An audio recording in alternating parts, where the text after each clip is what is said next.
बाबूजी, आज मेरा सवाल है कुंडलिनी जागरण के ऊपर। अब पूरी दुनिया के अंदर कुंडलिनी जागरण के नाम पे बहुत सारी थियरी आ चुकी है। सब बहुत लोगों के एक्सपीरियंस मैंने सुने हैं और कई लोग बोलते हैं कि इसको करना चाहिए, कई कहते हैं नहीं करना चाहिए, कोई कहता है इससे सिद्धि मिलती है, अगर सिद्धि प्राप्त करनी है तो करो।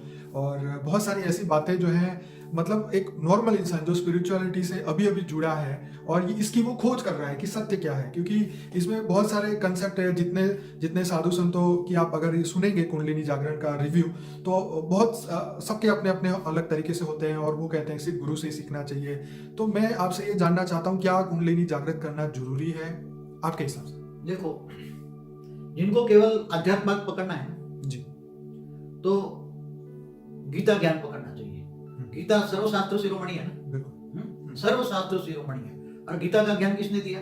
कृष्ण, भगवान कृष्ण जो है ऑलमाइटी अथॉरिटी को होता है, तो गीता ज्ञान दिया ऑलमाइटी अथॉरिटी ने। तो गीता में क्या कहा है? गीता ज्ञान में दो शब्द ज्यादा से ज्यादा पकड़ो, आत्मस्वरूप बुद्ध परमात्मा को याद कर।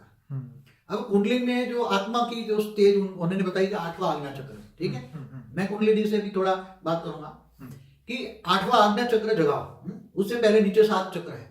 7 चक्र जो मूलाधार से शुरू होता है, फिर ऊपर आके जो भी है अलग अलग 7 चक्र है जी।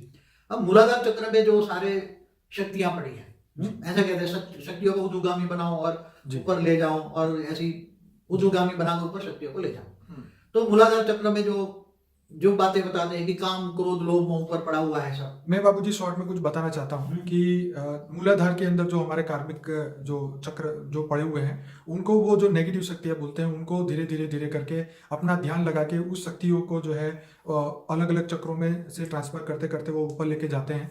और वो 3 नाड़ियों की जो बात है, उसके अंदर सुषुम्ना नाड़ी के अंदर से जो रस जाता है, वो रस सीधा माइंड में पहुंचता है, फिर वो माइंड के भ्रुकुटी के बीच में से वापस नीचे उतरता है और वो ब्रह्मरत्न बनता है, वो अपने वापस पानी के साथ मिलता है, फिर वापस नीचे से ऊपर जाता है। बहुत सारी मैंने सुनी है, जो मुझे एग्जैक्टली नहीं पता, जिनको जानना हो वो सर्च करें। लेकिन हम यहाँ पे उस कंसेप्ट की बात करते हैं कि ये चक्रों को जगाने से, क्योंकि उन्होंने मुझे भी कई लोगों के ईमेल आए हैं, उन्होंने बोला है कि हमारे शरीर में बहुत ट्रबल है, हमें लगता है हमारी कुंडलिनी जागृत होने की जगह कुछ और हो गया है, हमें मार्गदर्शन चाहिए, हम क्या करें। क्योंकि ये चीज ऐसी है जो साइंटिफिक तरीके से प्रूफ नहीं हुई है, लेकिन अध्यात्म के तरीके से ये लोग अभी बात कर रहे हैं। तो आप बताएं बाबूजी। देखो, सबसे पहले मैं किसी को नेगेटिव या पॉजिटिव नहीं कहूंगा, ठीक है, मगर जो हमें सीधा साधा रास्ता है ना, सीधा साधा सरल राजयोग जो गीता में बताया है, सीधा।